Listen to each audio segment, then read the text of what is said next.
The Katana Group are very well known for producing some high quality catamarans, but until now they have mostly been focusing on sailing cats. But now they have turned their attention to the powercat market, and they have designed a brand new range of purpose-built power catamarans, both inboard and outboard, starting with this model. Now the new brand is called YOT, and if you reverse that you'll see very quickly that that becomes toy, and that is very much where the focus of this first model is. This is the YOT 36. It is the first of the outboard range. They will be doing an inboard range, which is taller, more cruising focused catamarans, but this is very much the focus on sporty, fun, dayboat / weekender. Now, prices for this model, they start at around about, let me just check, 380,000 euros. But obviously once you kit it up, this particular boat is absolutely packed to the brims with options, including a full lithium-ion battery system, which does push the price up to around 600,000 euros, including taxes. Now, standard power is a pair of 225 horsepower Mercury V6s. This has the 300 horsepower, which should give a top speed of around about 35 knots, but crucially also a good cruising range of 200 nautical miles. That is from a tank size of 1,150 litres. So we'll just wait for it to clear out a little bit, and now we'll go and have a look on board, and I'll explain a bit more about some really clever design features on board this boat. One of the most distinctive features of this new YOT 36 are these side platforms. Now they are electrically operated, they will fold down and they increase the deck space quite considerably, but also open up the views. Now, unlike some catamarans, this is not that much wider than a monohull. It's deliberately designed to fit into a standard size berth, so it's just under 4 meters wide. It's around about 13 feet.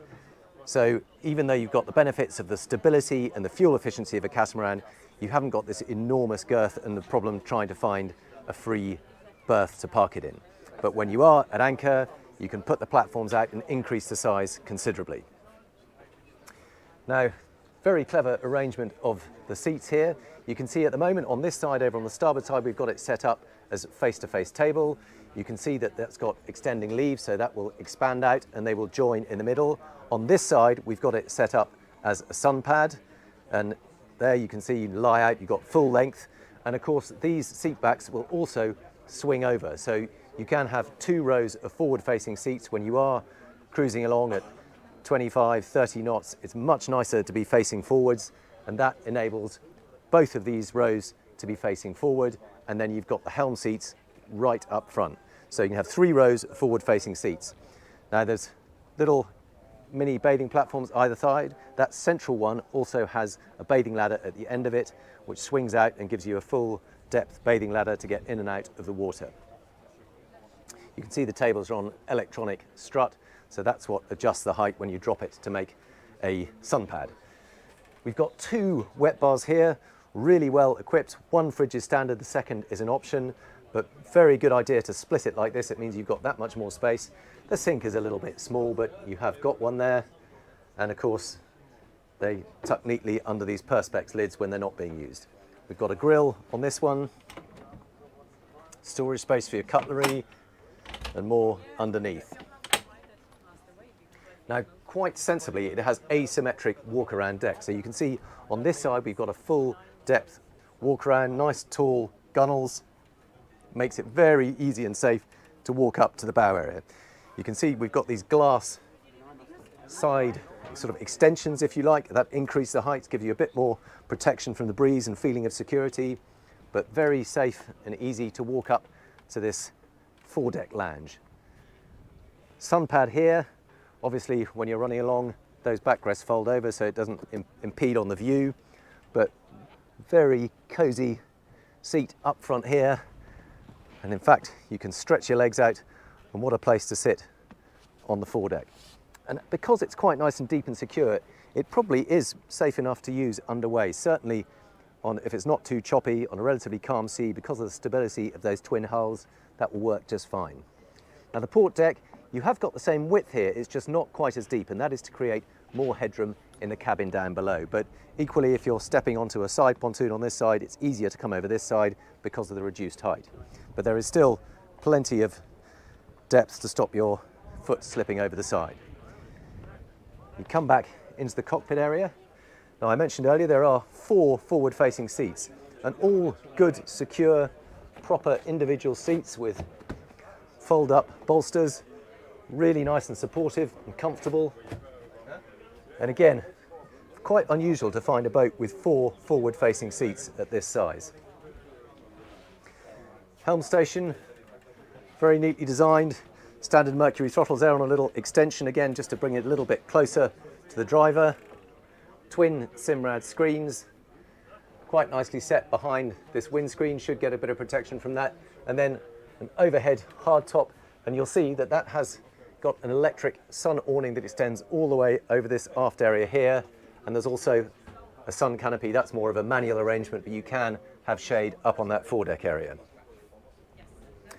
Zip wake trim system and access to all the key controls, the bilge pumps, the lights, anchors and so on, all very neatly designed in there. Cup holders either side, and good to see a grab handle for both passengers on this side. Footrest too, works just as well, standing or seating, you've got somewhere to put your feet. Now, the reason for those asymmetric decks is it means you can have more space and more height in one cabin than the other. So the master cabin is on the port side, and if we drop down, you see you've got cut-out steps, quite steep, but it means you can come down easily enough. And a surprisingly good-sized cabin. On these catamarans, you often find that it's quite narrow down here, but because they've used a slightly deeper bridge deck between the hulls, the bed is actually suspended in between the 2 hulls. So that you can see the actual hull shape under the bed here, relatively narrow, but the bed sits in that bridge deck between them, so you get a good-sized double. There is just about standing headroom. It's probably about 6 foot where I am here, but enough space to come in, walk up the bed. You've got steps to get up to the bed. Decent hull window on this side, little opening port, and storage all along here. Not an enormous amount of footroom, but again, this is a 36-foot catamaran, and I've seen 36-foot sports catamarans with almost minimal cabins, and this is a really decent one. You've got an ensuite loo on one side and a small sink and basin and port in between. It's quite a clever layout, so nice, private, and a surprisingly spacious owner's cabin. It's still very much a weekender, but that would be a really comfortable space to spend the weekend on board. You can see we've got a sliding door that comes across and separates that, keeps it secure when it's not being used.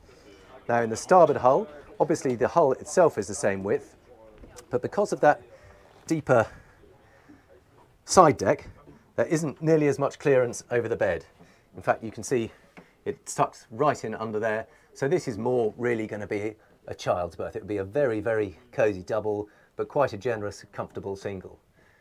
But what I do like about it is that even though it's not nearly as wide, you have got some natural light coming in through here. You have got a small opening port, and you have got good headroom over the bed itself.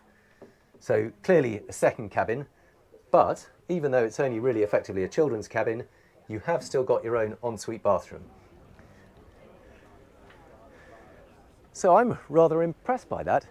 Sporty catamarans don't always work out. Sometimes you find that those narrow hulls mean you don't get a lot of space. Yes, you get the extra room in the cockpit, but when you go down below, it's often rather narrow.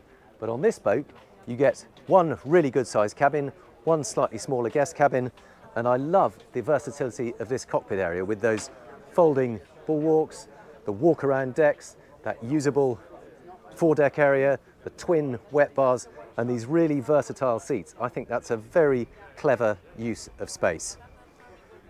So I hope you've enjoyed this first look round the brand new Yacht 36. Hopefully we'll be hearing a lot more of them in future. The idea is there will be a full range, 3 boats in the outboard range, and then they will expand into the inboard range with more cruising focused boats. We haven't seen those yet, but on the basis of this one, I'm looking forward to seeing more. Do let me know what you make of this one in the comments below, and thank you very much for watching.